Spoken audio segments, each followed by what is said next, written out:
La réforme des retraites est arrivée au Sénat.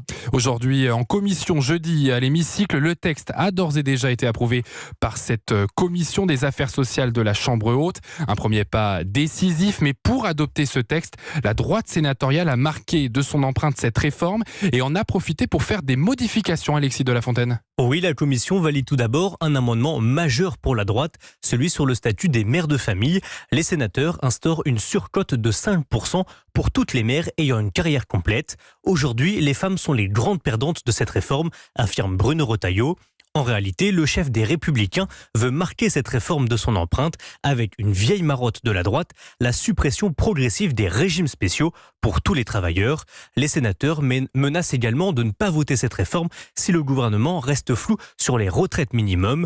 Alors la droite demande un filet de sécurité, c'est-à-dire un minimum retraite à 75% du SMIC pour les carrières hachées. Enfin, le Sénat veut favoriser l'emploi des seniors. Opposé à l'index voulu par le gouvernement, les sénateurs proposent un CDI senior qui permet aux entreprises de ne payer aucune charge pour un salarié de plus de 60 ans. Merci Alexis de la Fontaine du service politique d'Europe 1.